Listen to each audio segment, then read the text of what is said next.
Good afternoon or good morning to you all. Thank you for joining today's webinar, Shifting Leadership Impact, a Key Lever in Culture Change, hosted by Human Synergistics. In today's webinar, we will demonstrate how the leadership impact was utilized along with the management impact assessment and how those were used to foster a shift in culture, as well as measure leadership effectiveness and identify cross-cutting developmental needs and measure overall progress in shifting culture. Throughout the webinar, attendees will be muted and in listen-only mode, so please feel free to send any questions that you have through the questions feature in the GoToWebinar panel. We'll be allowing time at the end to address some of those questions, so please be sure to send those through. I'd also like to let you know that the PowerPoint and a recording of the webinar will be available in the following days, so you will have access to those materials. Today's speakers are myself, Allison Johns from Human Synergistics, as well as my co-presenter, Madeline Marquardt of Ephektiv. So I'm Allison and I'm your host today. I'm the Director of Culture and Leadership here at Human Synergistics, and we're excited to celebrate our 50th anniversary this year as we continue to change the world one organization at a time.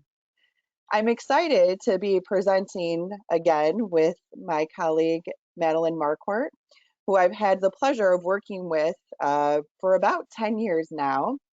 And Madeline is the president of Ephektiv Incorporated and is a business consultant, trainer, and entrepreneur. So for over 30 years, she has focused on assisting national and international clients to manage systemic change, clarify strategic direction, complete structural redesign, transform culture, develop executives and leaders, improve inclusive diversity, and strengthen employee engagement. So many experiences, and we're excited to hear her story. Madeline, if you could shift the slides ahead.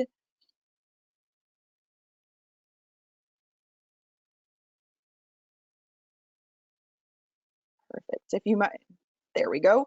So we have a lot to cover today, and before I hand the presentation over to Madeline, I want to cover a few key concepts that will give more meaning to the concepts being shared.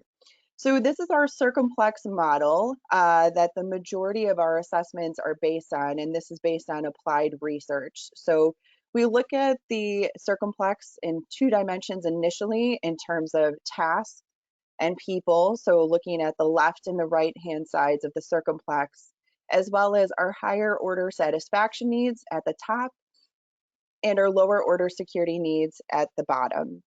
In today's presentation, we're focusing primarily on the impact tools. So when we look at the Circumplex, we also divide it into three clusters, looking at the blue constructive styles, green passive defensive styles, and red aggressive defensive styles.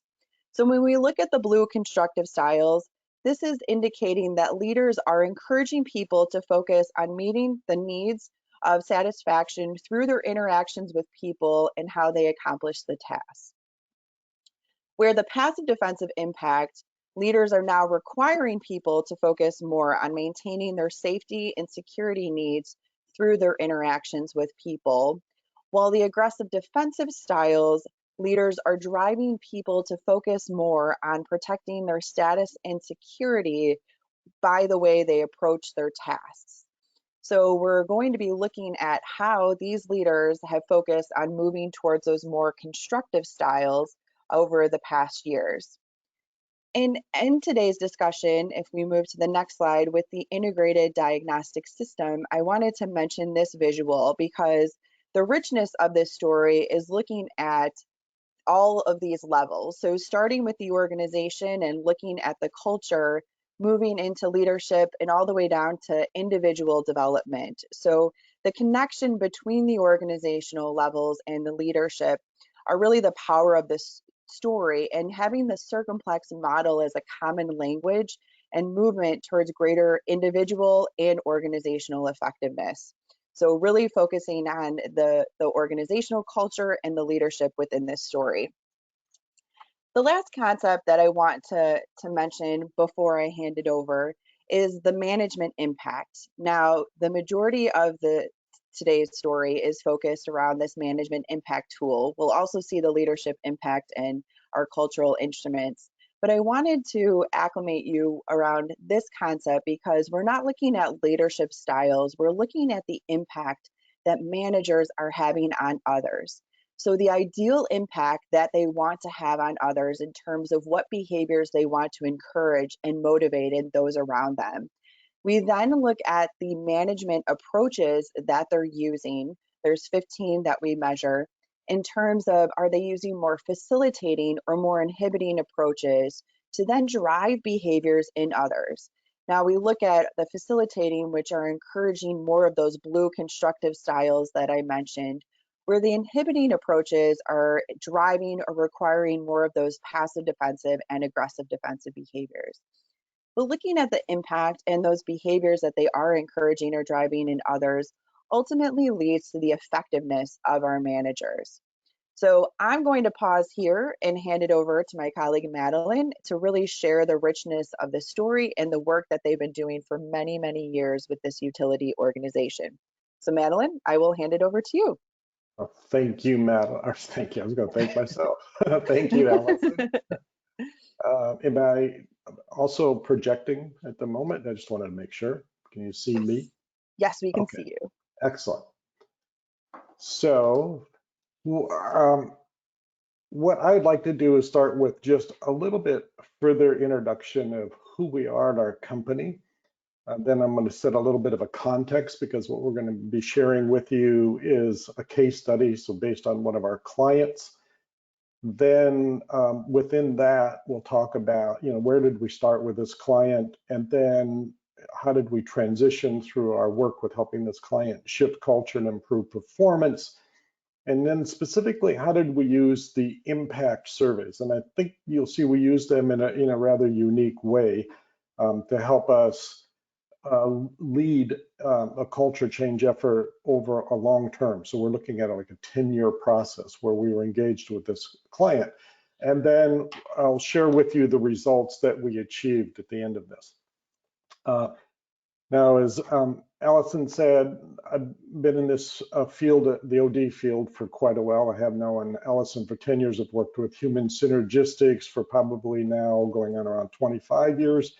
I've been an OD consultant for 35 years. 25 of those years, we've worked heavily in the electric utility industry, but you can see that we have a number of other clients. But what's common about most of the clients we work with is that they're heavily into the into engineering, and so it's really kind of an engineering mindset or an engineering overall leadership culture that we are working with. Now, my name is Madeline. I may sound masculine in my voice. It's not because I've smoked a lot. It's because I'm a transgender woman who transitioned late in life, and in fact transitioned while working with the client that I'm going to use as a case study here, and received nothing but the most fantastic support from the leadership of the organization and support from the people in the organization as well. So I think it's a real testament to who they are as a company. Now, the client, just for a little bit of context, there's 3,000 employees with this client. They serve about 1.2 million customers. They have a dispersed workforce, which I think is, critical to understanding the challenges of this. It's a 100-year-old strong culture in this organization. They are an amalgamation of several smaller companies. So over that 100-year period of time, they've rolled up a lot of small companies that each had their own distinct cultures. And then within a utility, oftentimes you'll see three distinct subcultures: the engineering, field services, so people actually out working in the field. And then you'll see office workers, like in a call center, which they had one that we were working with. When we began to work with them, primarily in 2010, late, but 2011 definitely, they were third and fourth quartile performers in their key indicators of like reliability, safety, customer services, those sorts of things. they had a really poor safety performance relative to others in the industry, and was seen as a really passive culture. They were faced with, back then, even looking out the climate change that was coming at the organizations, and so you really need to harden the utility for that. They also needed to upgrade a system that was, at its end of its life cycle, so they were going to quadruple their capital expenditure. So, going from about 200 million, a little more than that, to $1 to $1.2 billion a year in annual spend on their capital, and they needed to nail those because there was commitments made about those that had to be fulfilled. They also were going to be going through a revolution, a digitization revolution in the grid and in how they manage the organization. There's a number of competitors coming into the marketplace with distributed generation, and they knew they had to shift the culture in order to overcome the performance challenges and meet the future challenges of the organization. So just a little bit of context setting about what we used to guide us through our approach to changing culture. And this slide I've borrowed from Human Synergistics. I really think it encapsulates the approach about how to shift culture. Initially, when I was looking at culture 30 years ago even, we really focused on, let's just change culture. And only when we learned to tie culture change to improving business performance did we really make lasting and substantial change in organizations. So, focus on the problem, focus on the business challenges, and then engage the teams. And that's where we'll look at the impact surveys and how we engage teams. And then, we need to achieve results because the results will reinforce the positive changes we're making or give us feedback about how to course correct. And then intentionally drive shared learning and mutual experiences. And we did that with, just innumerable different initiatives and enhancement of the communication systems. And then it needs to start with a transformation of the leadership, which is where we began with this. So with that as a kind of a guiding principle, we also looked at and said, we know from Kurt Lewin's work that there are, basically 3 stages of culture change. So we knew we had to do something to unfreeze this strong culture, to get it, to begin to get it to move. One of those was to have some really challenging business goals and objectives, which the organization had. And then we needed to do some activities to unfreeze the behavioral approaches. We then knew we would be into a transition phase, that we needed to support the movement from where it was to where it was, or where we wanted it to be. So we knew we also needed to have a very clear picture where we were going. And then in Lewin's model, it was refreezing, which we think it's better stated to, you want to integrate the new state throughout the whole organization. So we changed the language a bit on Lewin's model for that. We began with the organizational cultural inventory, and we used it throughout the life cycle of this. We then relied heavily on the lifestyles inventory as we were unfreezing the organization, and that's associated with the transformation of the leaders and really focusing in on their behavior. And then as we began to move more heavily into the transition and integration phases, we relied heavily on the leadership and management impact surveys. So where did we start?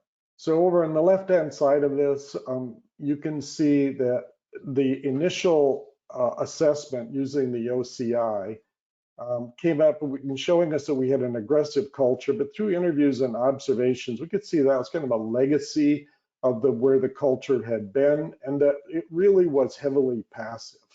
Although there were some aggressive behaviors in the organization, what we saw mostly, that we had to work with was, a passive organization. We used the OCI ideal to come up with and engage some of the leaders and some of the mid-level managers into, what do we want the culture to look like?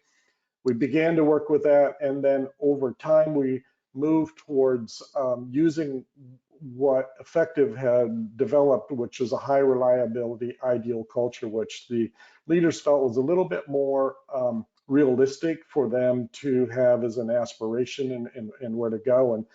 And this resulted from our work in utilities, where we brought together 23 organizations, and out of those 23 organizations, we had about 75 leaders that came together through in a series of workshops to really zero in on what cultural attributes from the OCI would we really want to see, and in a high reliability culture where there's significant consequences for error and low margin for error. So that's what we were pursuing.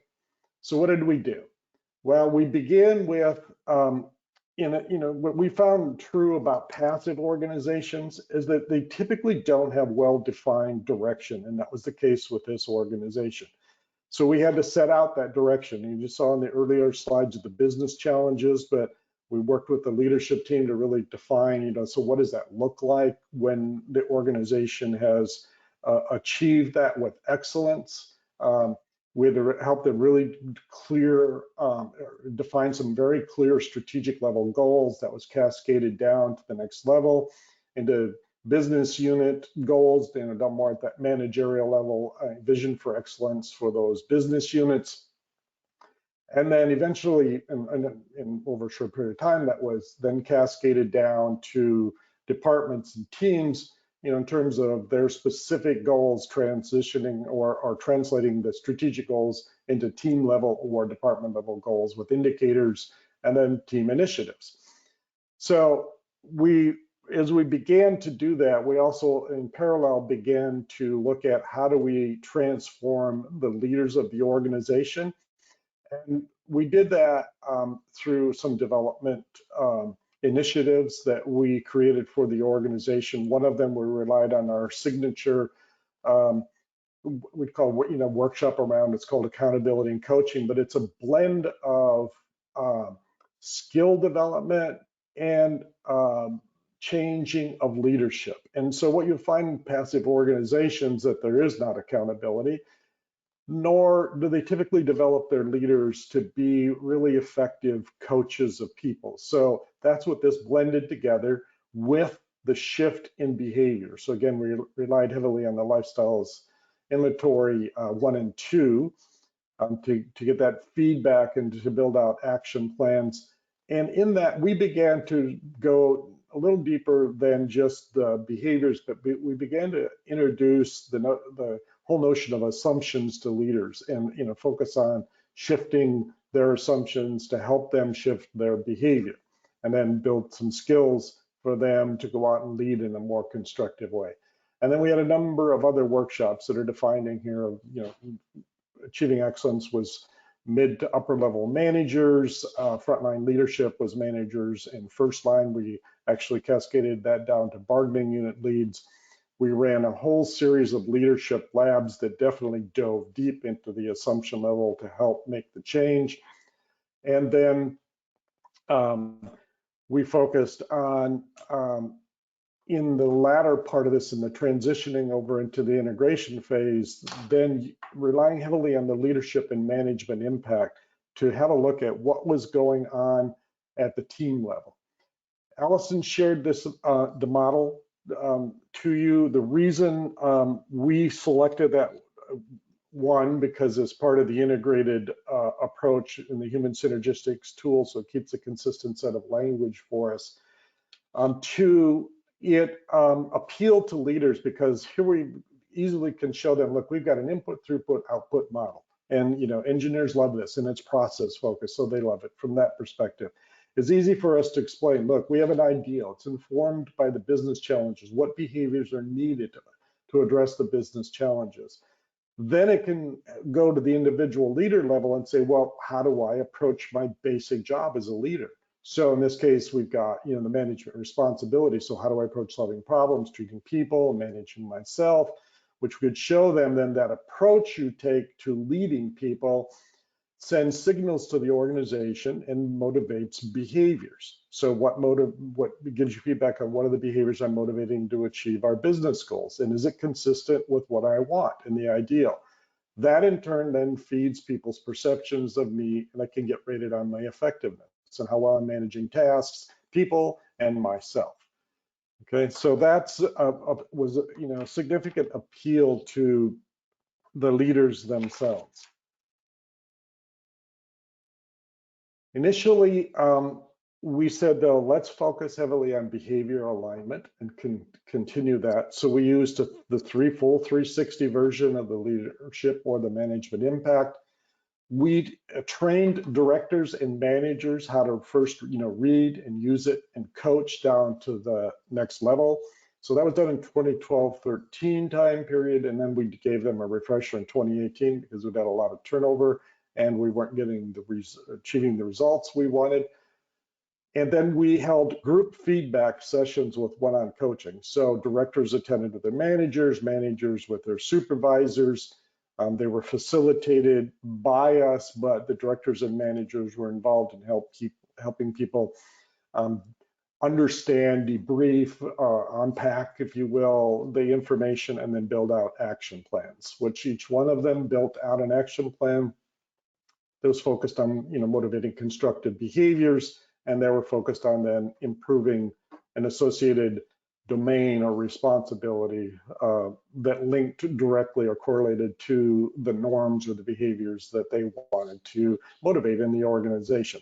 They really helped us understand what type of organization-wide initiatives we would need. So the impact surveys, baseline, 2012, 2013, 360, and then in 2017, we switched to using only direct report, only feedback, and I'll explain why we did that as we go through this. The initial impact survey results showed us in 2012 and 13, after we had everybody pretty much through that initial workshop around accountability and coaching, which was done in a pretty short period of time, that so 64% of the directors were promoting, motivating constructive culture, 63 of the managers, and 59% of the supervisors. It also enabled us to look at and say, well, where do we have developmental needs? And in the director level, we saw that there's 10 domains, the strategies, the approaches they were taking to those. So we had developmental opportunities in 6 of those 10, which really led us to build out those leadership labs that I referenced earlier. So we could just pretty much go after these one after the other. At the manager, we had cross-cutting issues. And cross-cutting, what I mean by that is, 50% or more of the managers had developmental opportunities in managing change, managing problems, results, and activities. And at the supervisor level, it's consistent with the developmental opportunities of the managers, plus managing rewards and managing learning. So that led to initially a replacement of some directors, actually probably the majority of the directors over time, and the development of other directors. So we focused heavily on developing, as well as then developing managers and supervisors through the frontline leadership workshops, the team engagement, and problem solving, which is really an 8-step problem solving model in which the organization had taken advantage of any of the quality or performance improvement that had happened in the late 80s, 90s, and even early 2000s. So we had to catch them up. And then there was a readiness assessment done because we went and looked at every department to say, look, how well are you doing at shifting culture and improving performance? And then that also then informed us of additional development activities for them. So this is an example of one of the directors. We started in 2012. This director had come from outside the organization. The director was encouraged to use a very aggressive approach. And as this director came to the organization, they were coached by the president of the company that they would have to shift that behavior. You can see 8 years later in 2020, this is the Circumplex from the leadership impact. Others, so you can see this particular person is motivating heavily in the constructive culture, and they're currently the president of the company. So they promoted up from director to GM, VP to president of the company. So you can see very significant change with this person. So in 2015, we took a step back and said, so where are we? We had the unfreezing of the organization where it focused heavily. We were thinking we were into transition. 2012, we could see some beginning of some movement of the shift in the culture. And then in 2015, we could see we actually, when you add this up, we had actually moved to a constructive culture being the dominant set of expectations in the organization. So we said, okay, we're in the transition stage. So now what are we going to do? And so our decision was that we would really begin to focus on teams and departments, because we'd had all these organization-wide initiatives up to this point. And we were counting on a more targeted individual development at the leadership level to help us move the culture through the transition and into that integrative state. So why did we focus on teams? Well, if we look at the basic building blocks of culture, we have the individual leaders, and here we're focusing on behavior primarily, but starting to get at assumptions. And so if you think about organizations forming, you have this group of leaders that come together, they start to grow, they have to establish teams. So at the team level, we begin to have shared assumptions and norms. It builds out into departments with additional shared assumptions and norms. And then over time, we have a set of shared assumptions and norms or expectations for how we are, the culture of the organization. Then we come in and we begin to measure and say, well, okay, this is a well-established culture. So we look at organizations. We often look down to departments or business units. But we wanted to focus on teams because we understand, they are one of the strong building blocks of shifting culture over time. And so that's where we then shifted into using the management impact or the leadership impact, but only asking for direct report feedback because we wanted to know specifically what was being motivated in teams. And we wanted to be able to then target action plans at the team or sometimes department level. Madeline, I think this is a really interesting approach that you focused on, of really emphasizing the teams and focusing on the direct reports. As you were continuing this work with the directors and the more senior leadership, were they still utilizing a full 360 perspective? No, we decided not to, and because we're looking for the cascading of behaviors down into the organization. And so we wanted to know what the experience of the team members were from top to bottom. So we stayed with just, I'd say, the direct reports up for the feedback. Great. At all Thanks levels. for clarifying that. Yeah, at all levels of the organization. So what did we use for artifacts is we utilized the leadership impact and the management impact. Well, obviously we used the PDF that comes from Human Synergistics, which has the full report. And what's really nice about that is we have an extended report for each individual leader, and we have a nice coaching summary to use for us in helping to coach and help guide them through the data. Initially, we were not able to get T1, T2 comparisons from Human Synergistics, so we created our own so people could see year over year how they did. And then in 2020, thankfully, Human Synergistics came to the rescue and produced a T1, T2 comparison, which really helped us a lot. So we used the T1, T2 comparisons, and then we used a 6-part action plan that we developed.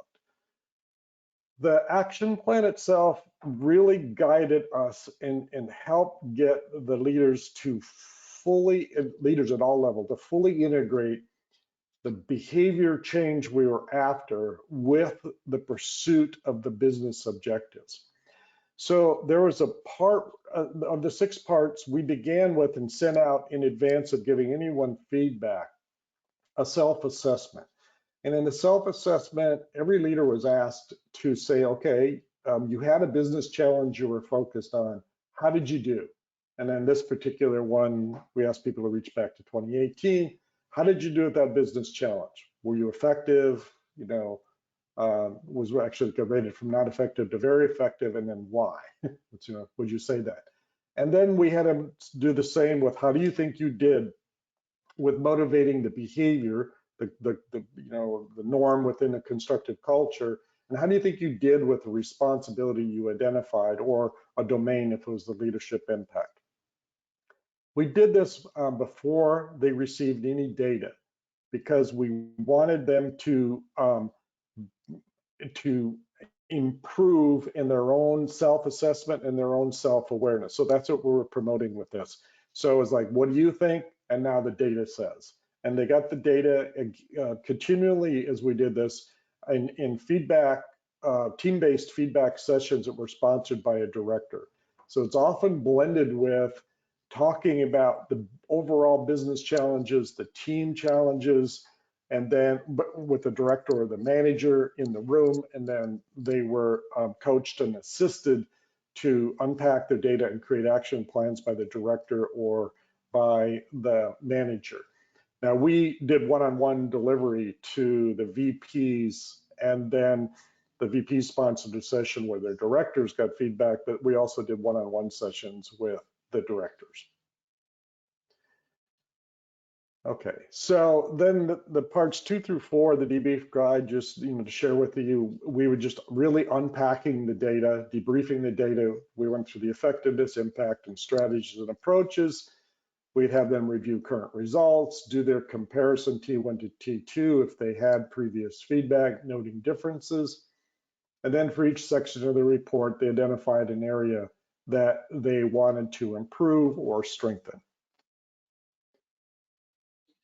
Part 6 of this, though, is where we think we really achieved the benefits of the management or leadership impact survey, and where we really went back to, if you think about, we needed to focus on improving performance while we were changing the way in which we work, while we were changing the culture.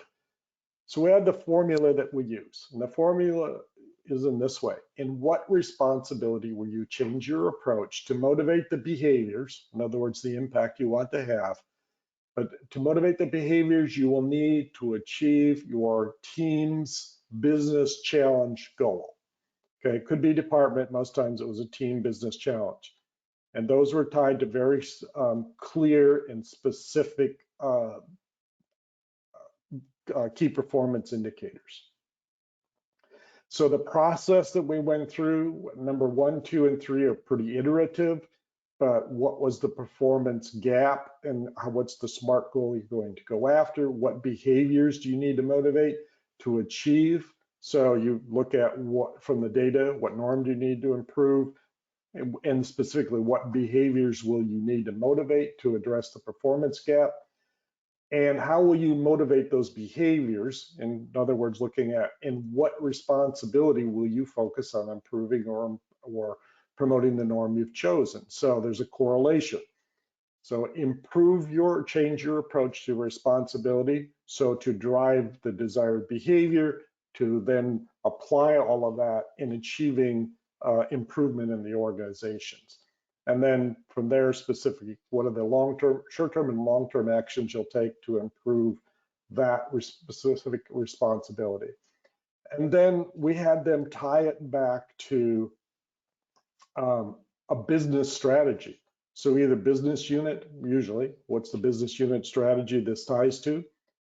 And or what corporate strategy does it tie to? So if it was safety, it could cascade all the way through from corporate to business on down to team, as an example. But it also could be things like, cost effectiveness and how that might cascade down. All right, so that's the formula we used for engineers. They really wanted to see it in table format. So this is what we used. If you look at the right-hand side of this is where we take the management impact or leadership impact data. We focus on behaviors and approach. And then if you look at, then it's tied to business goals. So what this does for us, so what will you improve? That's your smart business challenge. Why will you improve it? Okay, that's the impact and relevance for going after that. And which in of itself begins, we know, to promote constructive behaviors because it taps into people's intrinsic motivation of wanting to make a difference.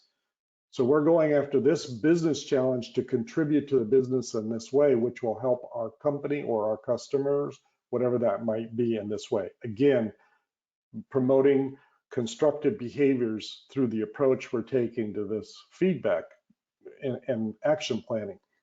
And then we go into specifically which norm and behaviors do you need to overcome the business challenges, which approach will you use to motivate those behaviors, and then what are your specific actions, again, near term and long term. So what happened? Here's an example of a manager that we have been working with. And what's great, I'm going to share from the T1, T2 feedback report that we get from Human Synergistics now. We'll begin with effectiveness. So you can see the black bar, which is where this leader was in 2018. You can see the tip of the delta, which is the average of the others respondents where they were in 2020. And you also can see the standard deviation is really tight. So that's some pretty significant improvement in how they manage tasks. You'll see even greater improvement in how they were managing people. So if you remember Allison's comments earlier with the circumplex, the 2 dimensions of task and people. So here we can see that they improved both parts, both dimensions. So the people effectiveness, you can see they were really low in 2018, and you can see significant improvement. And people effectiveness, personal effectiveness, same thing. You can see they had a lot of room for growth, and they achieved that growth. So that correlates and ties to what they're motivating in behavior. So you can see in 2018, they were motivating a very passive behavior. You can see in 2020, they're motivating a strong constructive approach. And you can see their ideal that they were pursuing. Now, I worked with this manager, and they decided that it was best for them to focus on self-actualizing. And the reason for that is they needed to really improve the performance and improve how they were going about their work, which you can see the task effectiveness in the earlier slide was really low. So the decision was, I need to motivate more self-actualizing, especially the parts where I need people to come up with creativity and innovative ideas and to try new and unique things. So you can see the gain from the past, all in the 1s, 1 and a 2, but now all, but we're up into the 3s, high 2s. So, very significant improvement in what they're motivating in the self-actualizing norm. Now, they looked at it and said, would they need to manage change? And if you look at the management impact and the approaches and the specific responsibility around managing change and the facilitating, you can see in modifying change how things are done to improve the business unit, the work that people are doing, overcome obstacles, take advantage. And you can see they scored quite low in that in 2018, and now you can see the improvements in 2020. So pretty significant. And we know from the instrument itself that there's a strong correlation between shifting your approach to managing change and promoting self-actualizing types of behaviors, which is what they needed to improve the performance of their group. Okay, so this slide, I just have to comment, is just absolutely incredible to see the amount of change across all components of the MI report, which are of course correlated, but to move away from emphasizing and requiring such conventional and dependent behaviors in others, and really recognizing that leap into the self-actualizing is you were sharing, Madeline, and focusing on the managing change. This is just such a celebration for this individual and the success. And I'm sure as you'll discuss the amazing business results that they're also gaining with these shifts in just 2 years. It's so powerful to see this. So thanks again for sharing this specific example. You're welcome. And what's I think important about this person and this group is that they went from a laggard in the company, their department, to becoming a leader that was benchmarked internally by other groups. And it really energized this leader to find the amount of creativity that existed within, in this case, his workers, and then to unleash that creativity and come up with ways to do their business that were then copied by the rest of the company. So they had a ton of fun besides, achieving these results. Even better. Yes. So what I love about the management impact is that it allows us to measure trends over time at this team level and at the individual leader level. So we were able in 2017 to really focus in on how's the effectiveness of our leaders trending. And so in this particular image, I've got on the very left side of this, what percentage of leaders improved year over year in their effectiveness? And then what percentage declined and which ones made no change? So you can see that we made some incredible gain in 2018 in the improvement in effectiveness in the leader. So, the example of the manager that I just showed you is reflected in these results. 2018 was a really challenging financial business year for them. And those challenges came up mid-year, so they had to really scramble. And so, focus went more towards achieving results in the organization, and some, pretty tough actions needed to be taken to achieve those financial results. And, we stayed the same for the most part, which you can see the very high no change in the 2018 period of time. But then as we came out of 2018 and 19, became just brought a greater focus to then back on changing leadership and the culture itself. And so the impact trend you can see, so we started in 2012, I showed you those initial results. 2016, 17, we shifted over to direct report only feedback.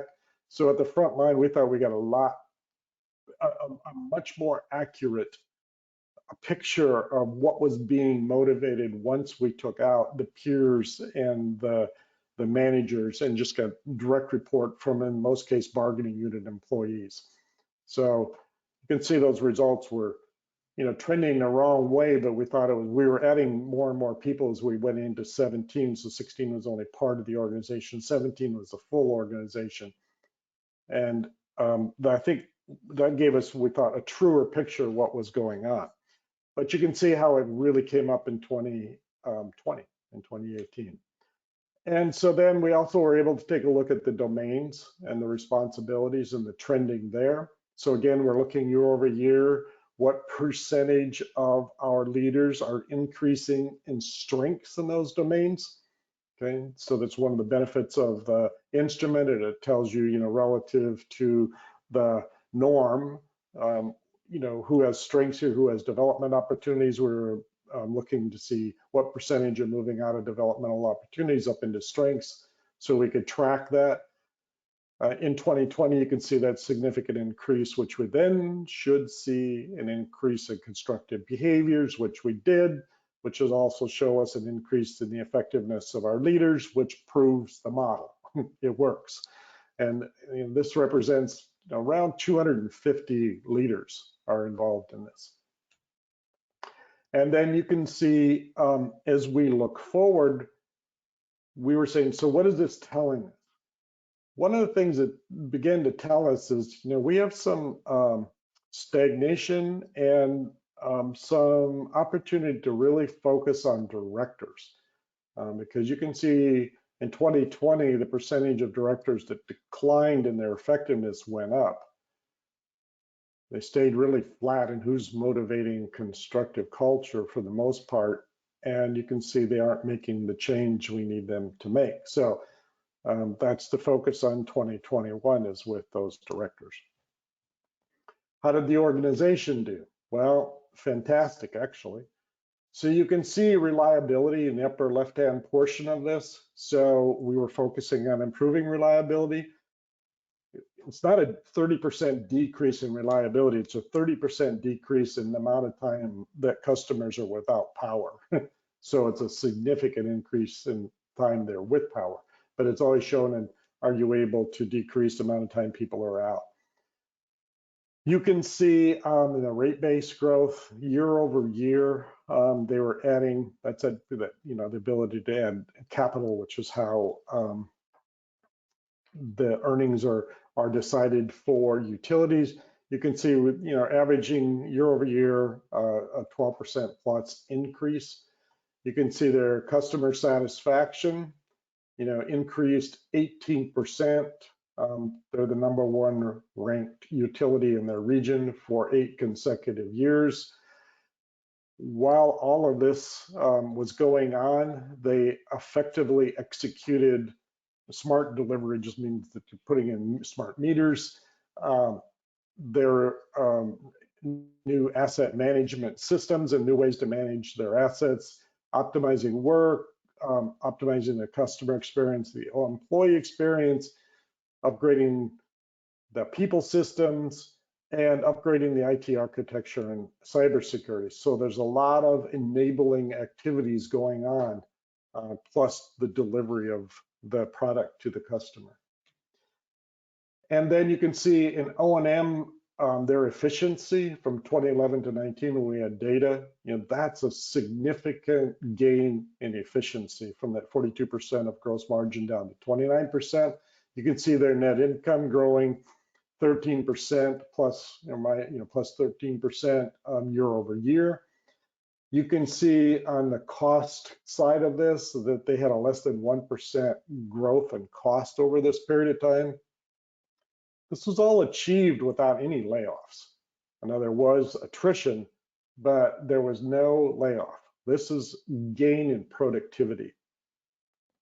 And then you can see that they have been able to keep the customer rates low. So the Mid-Atlantic average cost per kilowatt hour, 13 cents, they're at 10 cents. So significantly lower.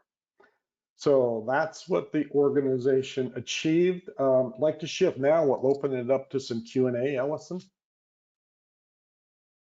Great. Thank you so much for sharing this story. And then to see these last couple of slides with the company results, we were able to see the shifts in these individuals, but how it truly is impacting the business results is where the rubber really hits the road. So thanks again for sharing your approach and the journey of this organization that they are still on. And we do have some questions that have come through. One was, if the results of the Leadership Impact Initiative led to replacement of directors, how did that impact the immediate culture of the organization, especially assuming that this is confidential developmental feedback? Yes. Well, it wasn't. First of all, I would say that it's not confidential feedback in the way that we gave the feedback, because it was always done in group settings. And that's a bit different. We decided with the leadership early on that the organization had to mature, talk openly with each other about what their impact, and coach and help each other. So this data wasn't what I would say, it wasn't confidential. Number two, the data itself was never used to make these decisions. There was a whole bunch of other assessments that were used to decide, who was gaining the improvements in the organization that they needed to achieve. So primary factors in this were the performance indicators for the individual leaders. We also knew that in doing continuous interviews in the organization, what was going on in terms of their interactions with their employees. So a combination of feedback was used, but definitely not directly the leadership impact, although indirectly because it's open, everybody can see it. And everyone was encouraged to take the results back and share it with their teams. And we assessed whether or not that was done. So all of this information is wide open in the organization. To that end, every employee received a leadership impact, and that was all done in group settings as well, where it was not leadership impact, lifestyles inventory. So that was all shared. So back to your question, what was the impact on the organization? Initially, the organization was shocked because in a long passive organization, no one's ever held accountable. And so all of a sudden people were held accountable. Now it's easily explained because everyone was given, especially the upper and middle level managers down through directors, were given a good solid 18 months of development help to make change. And there were a number of them that chose not to accept it and make the change. And there was accountability for that. But it shocked the system. In some cases, did it drive some more passive behavior? Yes. And that was quickly overcome, though, because we were continuously bombarding the organizations with stories of leaders and teams who had made significant change in their approach tied to the results that they were achieving. So that was, balanced, and then people could see that was rewarded. There were also a lot of examples of people who received very specific feedback about changes they needed to make. And when they made those changes, it was publicly recognized. So people could see not only the changes in the person, but the recognition that they got. Next question. Great. I just want to follow up with that one too, though. I think it's really important to recognize the approach and that this was communicated up front and that it was part of the process and the change, where oftentimes it will be very confidential and it's strictly between a coach and an individual, where this was a group approach where people knew that ahead of time. And I think really led to the broader impact of across the organization. So thanks for clarifying that. Yes. How about tying it back to this on similar lines? Did you build up the coaching capabilities in the organization or use external coaches?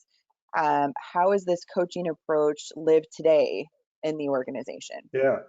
Well, we knew immediately that two things about the passive organization. We could see it alive and well in this organization. One, people were not accountable. In other words, the more you could shift blame to somebody else, the better you were in the organization. So we knew we had to address that. And so it wasn't so much about holding people accountable, but it was about asking people to account for their results and then applying consequences, which basically freaked out the organization when you say consequences, because immediately they went to punishment. The consequences are coaching first, obviously rewarding first, so encouraging people to continue to do it, coaching for those who weren't making it, and then some type of disciplinary action for those who weren't engaged in making the changes they needed to make.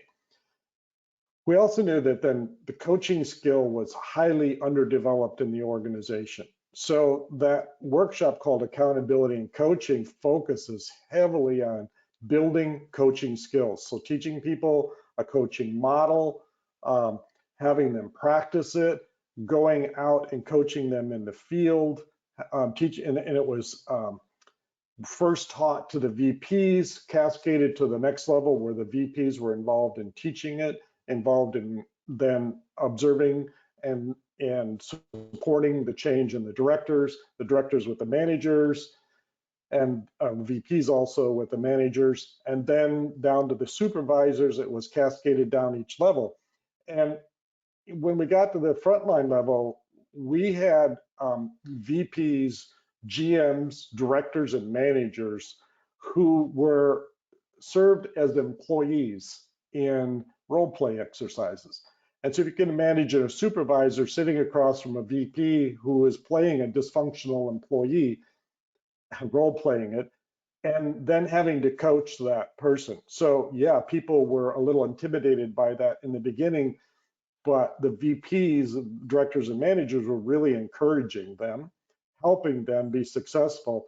So we built that coaching approach into the organization, and that is still used today. So we still use that coaching and accountability workshop. It's become one of the core developmental programs that new leaders go through as they come into or are promoted in the organization. So yes, it's they're using it strongly today. I actually had the honor of being able to participate and observe one of those sessions, and I can attest it is a very powerful session and to see the dynamics. So another question that came in while we have a few more minutes, what were some key leadership questions that emerged from the culture change process?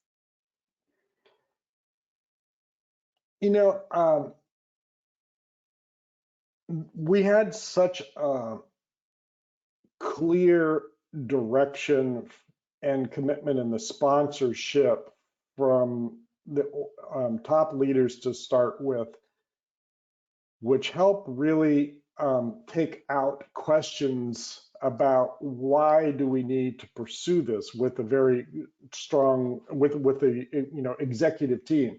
So we know we have these business challenges. We're going to pursue excellence, and we're going to pursue it through the literal engagement of our people, which is the definition of constructive culture that the president used in the organization and was soon adopted by the managers, or excuse me, by the VPs and then by some directors.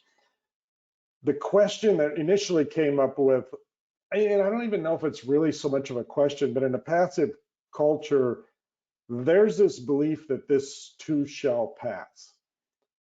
And so there was a question, I think, that was asked somewhat, but openly, but mostly was just not talked about openly was, well, when will this go away?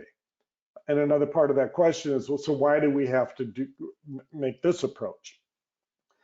And that came really out of the middle managers and directors and middle managers who were heavily invested in that passive approach and had been promoted because they were very effective at navigating that. And all of a sudden now their world was turned upside down because that's not what was going to lead to their success in the organization. So why do I have to change? I've done this for years. So I think, that's typical of a lot of organizational change, but in the passive, that came up. Other than that, I think, people, when we engaged them, they understood why we were doing this, and they began to see and understand that they would be supported to make change if they invested in it. I think we have time for one more question. When working with leaders, I ask leaders to commit that they are not going to fire people. How did you balance coach them to not use the data to remove directors? Have you been able to avoid the assumptions fears? For the most part, yes, but not fully. I mean, when we do the management impact and all those results are known and the leaders are getting engaged in succession conversations and who will be promoted where and who needs to be developed, that comes down in the feedback that people are getting. So was there some fear about the results that they would get? To a degree, but what balanced that out was the consistent feedback the leaders received and continued to receive about continuous change. So it wasn't you needed to move from A to B like you saw in that one manager, but year over year, are you improving and are you moving in the right direction? And people were consistently given that feedback. The other part of this, though, they were accountable for achieving results. That's where the primary focus was. If they didn't achieve results, they were coached and moved out of the organization once they, again, it had a time to make the change. For the people that achieved results, but were not motivating the right behaviors, in other words, leaving a large wake, it was a shock to them to get feedback that you need to focus on both. And in some cases, there were a couple of those that were removed that chose not to focus on changing their approach. And so, I mean, it signaled to the organization that equally important. So yeah, there was a little bit of fear, I think, that was provoked in the organization. We addressed that directly through one of the leadership labs where we really went deeply into fear and what fears were driving directors and managers. And so we brought that all out into the open and dealt with it. So I think we're at the end of our time, We Allison. are at the top of the hour. There are many other questions that came in. I'm sorry to those that we were not able to address live.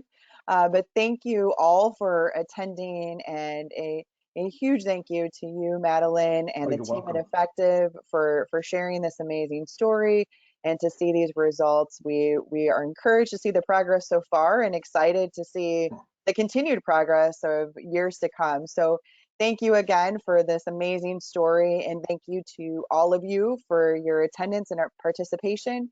We will be sending a follow-up with the PowerPoint as well as a recording, and look forward to you joining us in future webinar sessions. So thank you all, and have a great rest of your day. Thank you, Allison. Thank you.